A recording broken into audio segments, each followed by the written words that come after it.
পাকিস্তানে যে ধরনের কন্টেন্ট তৈরি হচ্ছে সবশেষ বাংলাদেশের বিপক্ষে তাদের ডিফিট নিয়ে একটা কন্টেন্টে ওই ক্রিয়েটর অথবা যিনি আসলে ওখানটার বক্তব্যটা দিয়েছেন ইন্টারন্যাশনাল একটা মিডিয়ায়, তিনি বলছেন বাংলাদেশি নে হামকো কুত্তে কি তারা মারা, ইতনা মারা, এই টাইপের বক্তব্য।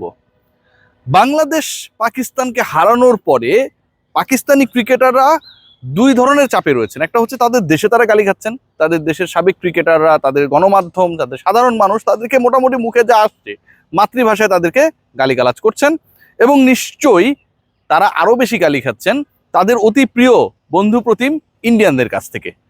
সো পাকিস্তানের অবস্থা যখন এটা যখন রিয়েলিটি, ঠিক তখন আপনাদের সামনে আরও দুটা রিয়েলিটি আমি প্রকাশ করছি।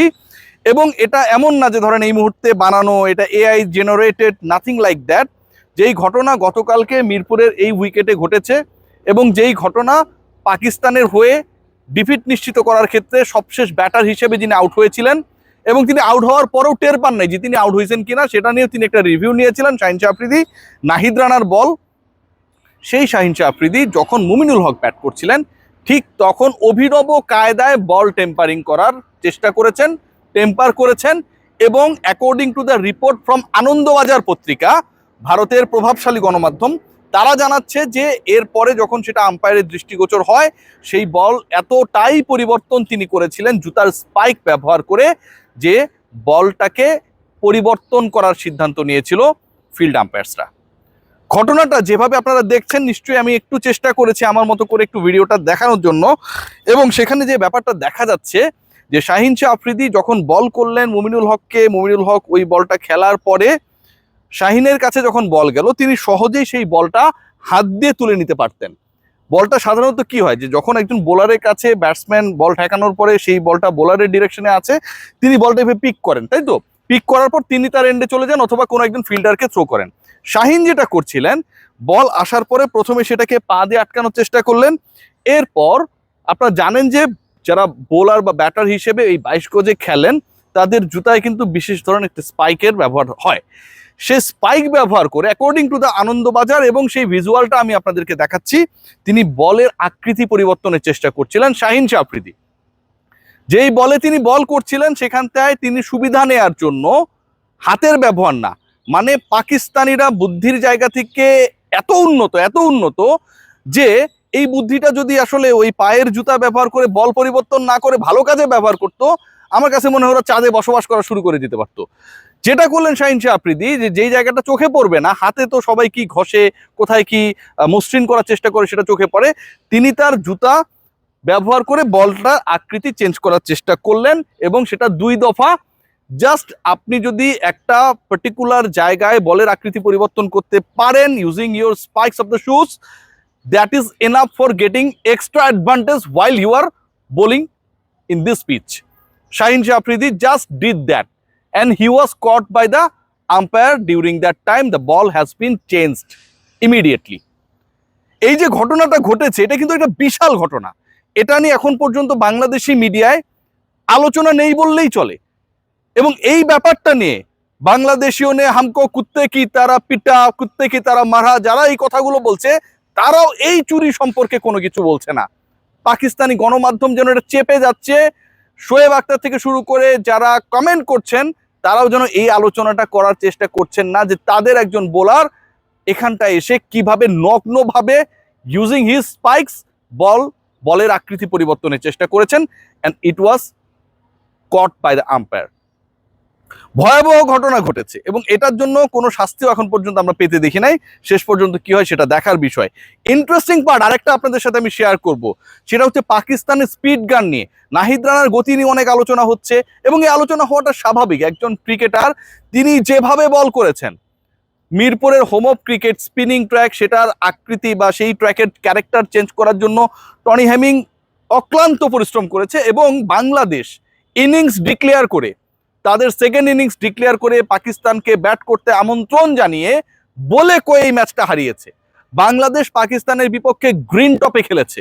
বাংলাদেশ তাদের বোলিং ডিপার্টমেন্টের 60% মানে 3 জন পেসার খেলিয়ে এই ম্যাচটা জিতেছে। বাংলাদেশকে ম্যাচ জিতিয়েছে মিরপুরের হোম অফ ক্রিকেটে। কে জিতিয়েছেন? একজন পেসার।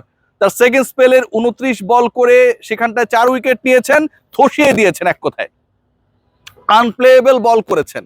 এবং সেই আনপ্লেয়েবল বলটা কতটা ডিফিকাল্ট ছিল টু ফেস, সেটা রিজওয়ানের সেই বোল্ড আউট দেখলেই বোঝা যায়।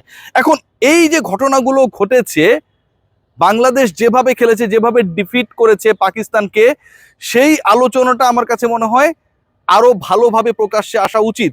এবং এখানটায় বাংলাদেশ যে যোগ্যতম দল হিসেবে জিতেছে, সেই জায়গাটার ব্যাপারে বক্তব্য দিতে গিয়ে পাকিস্তানি মিডিয়া খুব বেশি আগ্রহী না। তারা বাংলাদেশের মতো দলের বিপক্ষে পাকিস্তান হেরেছে, আলোচনার টোনটা অনেকটা এরকম যে বাংলাদেশের মতো দলের বিপক্ষে হেরেছে। আরে বেটা, বাংলাদেশ তো তোদের ঘরে গিয়ে রাওয়ালপিন্ডিতে তোদেরকে আরো 2 টেস্টে হারায় আসছে, সেটাও 2 বছর আগে।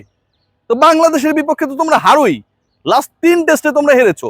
সো এই ঘটনা যখন ঘটেছে, তখন পাকিস্তানি গণমাধ্যম প্রচার করছে যে পাকিস্তানি ক্রিকেটাররা যখন পিএসএল খেলেছে বা ইন্টারন্যাশনাল ক্রিকেট যখন খেলে, ঠিক তখন নাকি স্পিড গানে তাদের যে গতি দেখানো হয় সেটাও নাকি ভুয়া।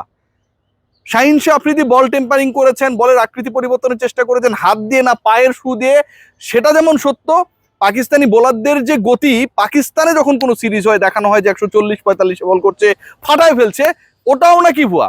সেখানটাও নাকি একটা এমন গেম খেলা হয় যে আপনার গতি 132 হলে 141-42 দেখায়। সো এই যে ঘটনাগুলো প্রকাশ্যে আসছে, এগুলো তো ভাই ভয়াবহ, এগুলো ভয়াবহ। এবং এই ভয়াবহ কাজগুলো করছে একটাই দল, দ্যাট ইজ পাকিস্তান, যারা বাংলাদেশের বিপক্ষে টানা 3 টেস্টে পরাজিত হয়েছে। সুখের জায়গাটা কোথায় জানেন? এই যে মাঠটা দেখছেন এত সুন্দর, মিরপুরের হোম অফ ক্রিকেট, মিরপুরের উইকেট পুরোপুরি সবুজে ঢাকা, এখানটায় 3 পেসার খেললো, নাহিদ রানা 5 উইকেট নিল, তাসকিন আহমেদের কি আগুনে বোলিং, বাংলাদেশের হয়ে স্টার্টটাই তো আলটিমেটলি তাসকিন করে দিয়েছেন। বাংলাদেশের যে এই ক্রিকেটিং মেন্টালিটি চেঞ্জ হয়েছে যে মিরপুরে আমরা বলে কয়ে হারাবো, পেসারদের দিয়ে হারাবো, we don't need any assistance from our spin department. এটাই হচ্ছে বাংলাদেশের পরিবর্তন। গ্রাউন্ডস কর্মীরা, এখানে এত এত বৃষ্টি হয়েছে, 3 দিন ধরে বৃষ্টি হয়েছে, কত ওভার ভেসে গেছে, গ্রাউন্ডস কর্মীরা যে নিরলস প্রচেষ্টা করেছে, যেভাবে এই মাঠটাকে খেলার উপযোগী করেছে, ওয়ার্ল্ডের বেস্ট, দ্য টপ আউটফিল্ডের তকমা মিরপুরকে এনে দিয়েছে। এবং তাদেরকে বাংলাদেশ ক্রিকেট বোর্ড যেভাবে রিওয়ার্ডেড করেছে, it should be given a big prize. এটা হওয়া দরকার। গ্রাউন্ডস কর্মীরা, অতীতে বাংলাদেশ ক্রিকেট বোর্ডে কাজ করা কর্মীরা অনেক ক্ষেত্রেই তারা এখানকার মাঠকে প্রস্তুত করার পরে রিওয়ার্ডেড হয়েছিলেন, but those rewarded has been given by the cricketer. কখনো সাকিব তামিমরা দিয়েছেন, বাট Bangladesh cricket board per person 20K 20,000 টাকা করে দিয়েছেন তাদেরকে উৎসাহিত করার জন্য, তাদের ভালো কাজকে উৎসাহিত করার জন্য। This is the history. এটা প্রথমবারের মতো হয়েছে। এটাকে আপনি কি বলবেন? Bangladesh captain Najmul Hossain Shanto, the way he captain the team, Liton Kumar Das কথা কম বলেন, উইকেটের পেছনে ঠিক যেভাবে স্লেজ করেছেন, এগুলোই প্রাপ্তি। বাংলাদেশের বডি ল্যাঙ্গুয়েজ, বাংলাদেশ দলের ম্যানেজমেন্টের চিন্তা ভাবনা, এবং একই সাথে 2 নাম্বারই না করে আমার স্ট্রেংথ দিয়ে আমি প্রতিপক্ষকে হারাতে পারি, নট লাইক শাহিন শাহ আফ্রিদি, এই যে মনোভাব, এটাই বাংলাদেশকে একটা ডিফারেন্ট টিমে পরিণত করেছে। Hope for the best. Sylhet টেস্টে হবে আরো একবার। সবাই ভালো থাকবেন।